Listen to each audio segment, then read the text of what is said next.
Maintenance facility is set to be built by the United States Navy. The U.S. Embassy in Manila says this has been approved by the Philippine government. Freedom of navigation in the South China Sea, or as Filipinos call it, the West Philippine Sea, isn't just policy talk in Manila. It's personal, it's constant, and it's taken seriously. For decades, countries around the world have tested American resolve. The question has always been the same. Will the United States really stand by its allies when pressure rises? Right now, the answer coming out of Washington is clear. The U.S. says it's rebuilding deterrence, restoring what it calls the warrior ethos, and standing shoulder to shoulder with its partners, especially here in Southeast Asia. And buried inside a routine briefing was a line that didn't make a lot of noise at first. The United States will fund and build 2 boat repair facilities in Western Palawan. Sounds simple, right? Don't be fooled, because here's the part that should make you pause. What happens when repair docks pop up just a few sailing hours from one of the most contested shoals in Asia? This week, the U.S. confirmed it will construct maintenance hubs at Naval Detachment Oyster Bay and in Quezon Town, Palawan. On paper, they're modest. No warships, no missile systems, no dramatic new base, just repair yards.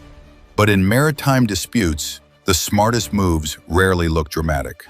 For years, every Philippine resupply mission to Second Thomas Shoal has felt like rolling the dice. Wooden supply boats pushing through tension, Coast Guard vessels facing radio warnings, water cannons blasting across decks. We've all seen the footage, Filipino sailors gripping railings as waves and spray hit hard. Journalists crouched low. And there in the background, the grounded World War II-era ship, the BRP Sierra Madre, rusting but unyielding. Now imagine a different scenario. Instead of limping hundreds of miles back to a major port after a cracked hull or engine failure, Philippine vessels can fix the problem closer to the fight.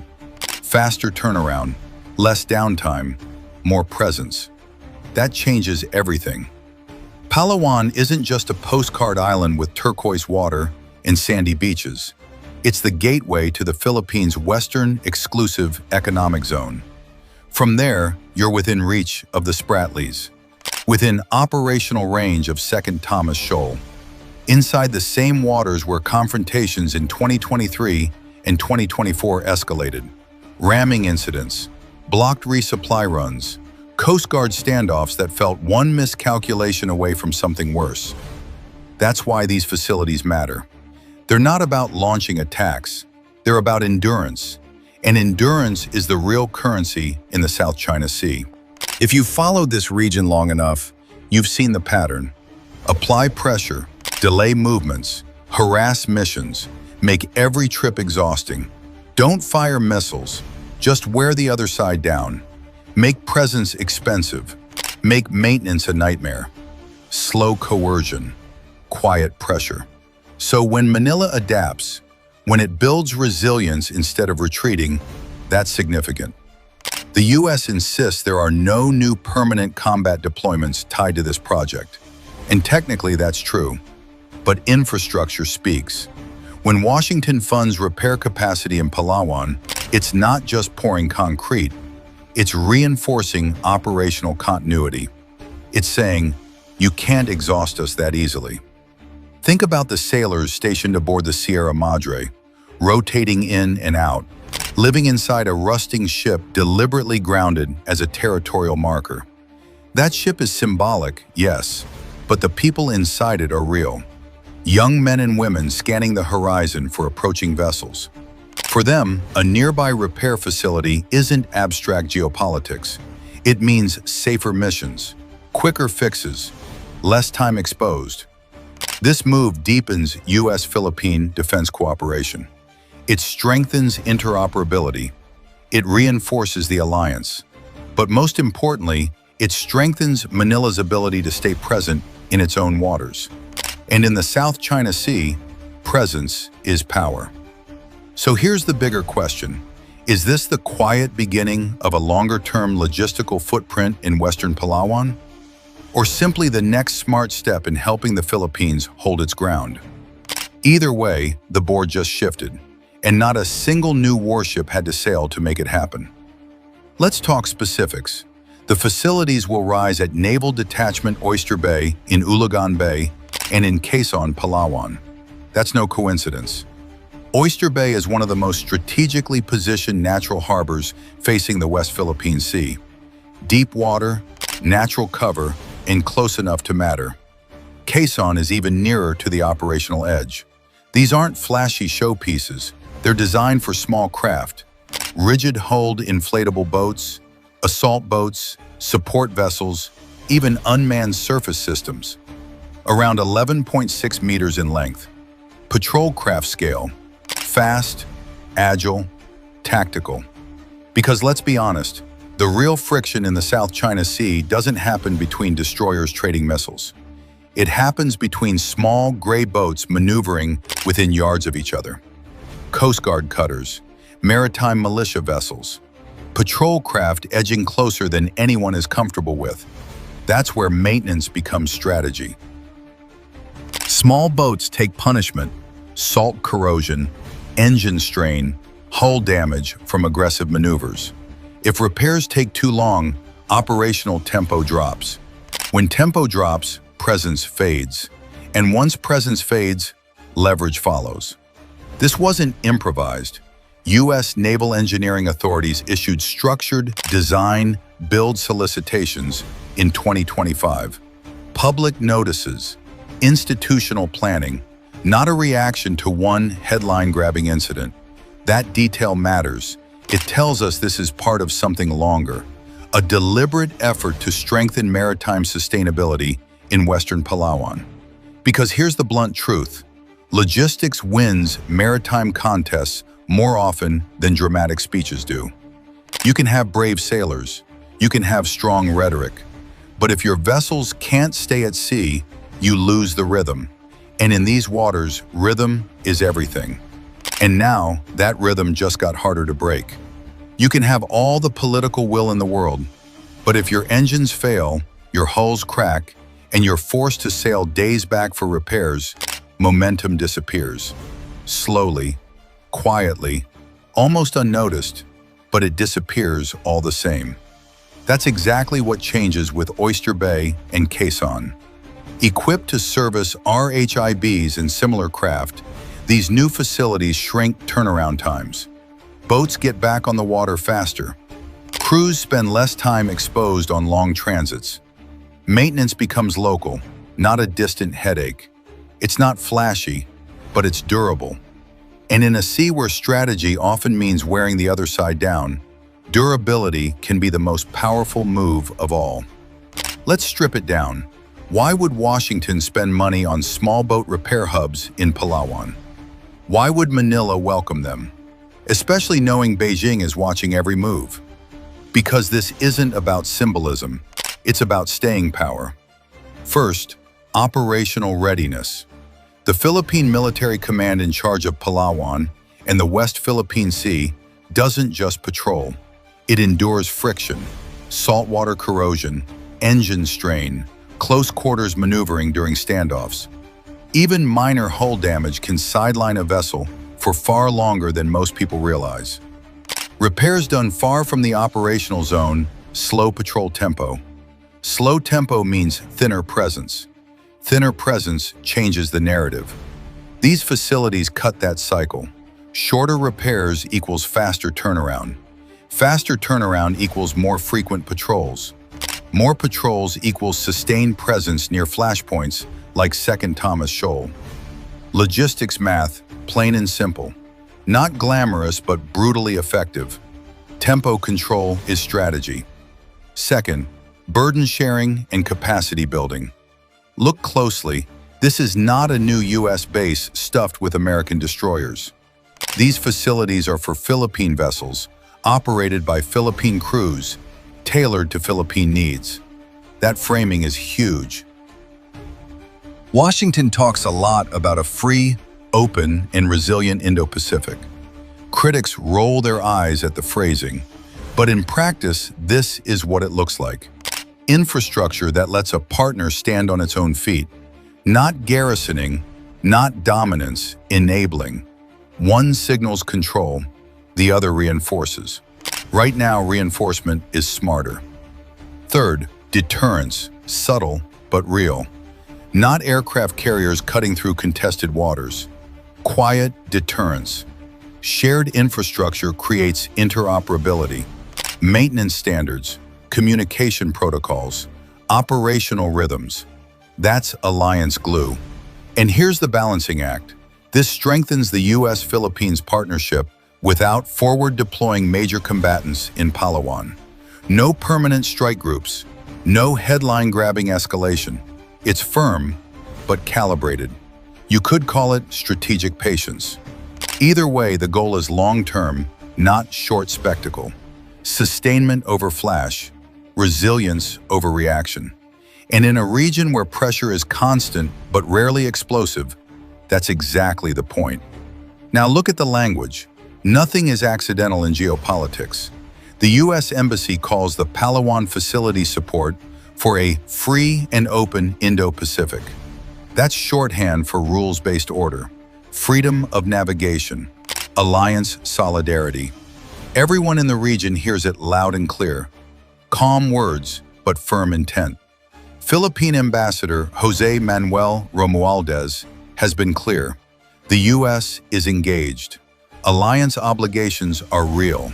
Manila will defend its maritime claims. It's a careful balancing act. Assert rights, avoid unnecessary escalation, stay anchored to the alliance. That balancing act is the story of Philippine foreign policy today. The sharpest line? From Jake Sullivan, speaking about Second Thomas Shoal, the U.S. will do what's necessary to ensure the Philippines can resupply a ship there. Public vessels in the South China Sea are covered. China understands the implications. Specific, direct. It references the grounded Sierra Madre, the exact flashpoint of repeated confrontations. It's reassurance wrapped in diplomacy, strategic ambiguity.